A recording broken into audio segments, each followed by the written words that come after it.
Hello friends, कैसे हैं आप सब। मैं आपका स्वागत करता हूं आपके अपने यूट्यूब चैनल इंदौर की पाठशाला पर। जी हां, आपका अपना यूट्यूब चैनल। और हम लेकर आए हैं बीकॉम फर्स्ट ईयर के लिए वेरी इंपॉर्टेंट क्वेश्चंस।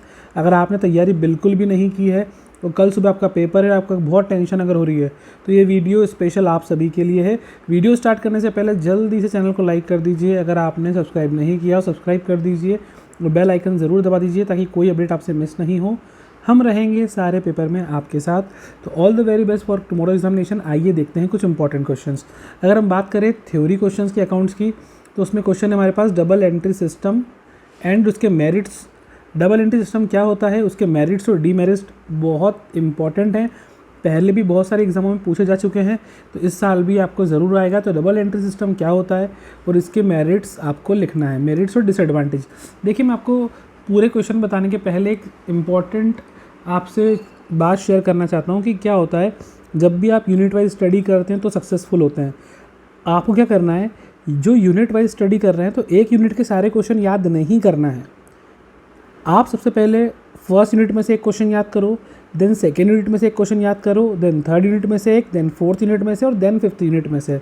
अगर आप हर यूनिट में से एक क्वेश्चन याद करते हैं तो आप पूरा पेपर अटेम्प्ट कर पाएंगे। लेकिन क्या हुआ कि अगर आपने याद करने की कोशिश करी और अगर एक ही यूनिट के क्वेश्चन आपने सारे भी याद कर लिए तो भी आप एग्ज़ाम में सारा पेपर अटेम्प्ट नहीं कर सकोगे। तो इसके लिए बहुत इंपॉर्टेंट चीज़ ये है कि आप हर यूनिट का कम से कम एक या दो क्वेश्चन याद करके ज़रूर जाएँ एग्ज़ाम में।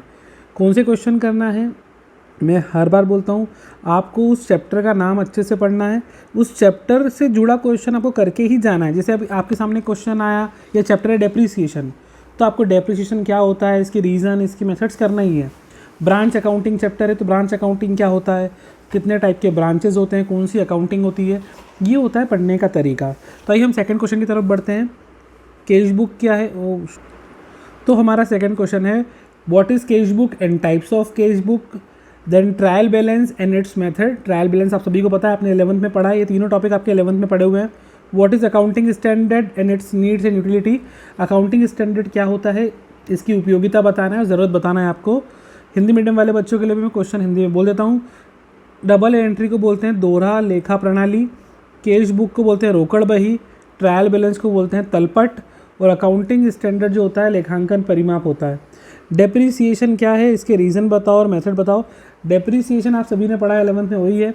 यहाँ से ब्रांच अकाउंटिंग थोड़ा नया होता है, उसके टाइप्स बताना है। और अकाउंटिंग, देखो ब्रांच अकाउंटिंग कुछ नहीं है, आपने देखा होगा कि अलग अलग बिजनेस में अलग अलग ब्रांचेस ओपन होती है, बस वही अपनी ब्रांच होती है, ज़्यादा इसमें कुछ और दिमाग लगाने की बात नहीं है। फिर इसमें आपको ब्रांच अकाउंटिंग में वो आप कर लोगे। देन इसके बाद है journal entry in the books of lessor and lessee. ये रॉयल्टी, मतलब जो आप कभी रॉयल्टी वगैरह पे करते हैं उसमें लीजर और लीजी के बारे में आपको दिया हुआ है, तो वहाँ से आप ये क्वेश्चन कर सकते हैं आराम से, ये रॉयल्टी चैप्टर में से। देन हम बात करते हैं what is department accounting. Department accounting क्या होती है और डिपार्टमेंट अकाउंटिंग जो होती है उसमें एलोकेशन ऑफ एक्सपेंसेस का बेसिस वगैरह क्या होता है। कंसाइनमेंट अकाउंट क्या होता है, कंसाइनमेंट अकाउंट में कमीशन कितने टाइप की होती है। What is cum interest and ex interest and investment. इसके बाद what is Garner versus Murray rule, ये इंपॉर्टेंट है, पेपर में ऑलरेडी बहुत बार आ चुका है, ये करना है। फिर accounting treatment of dissolution and relation format. Dissolution आप क्लास 12 में पढ़ के आ चुके हैं, सेम वही है। देखिए बहुत से टॉपिक तो आपके 11-12 से हैं, पर जो नहीं है जैसे डिपार्टमेंट वो करना है, ब्रांच अकाउंटिंग आपको करना है, रॉयल्टी आपको करके जाना है अच्छे से, क्योंकि यहाँ से क्वेश्चन आपको ज़रूर आएंगे। देन हम बात करते हैं व्हाट इज़ कंप्यूटराइज अकाउंटिंग क्या होती है, इसके मेरिट डीमेरिट बताना है। Then types of voucher in Tally, characteristic of LLP, limited liability partnership और परचेस कंसिडरेशन इन अमलगमेशन।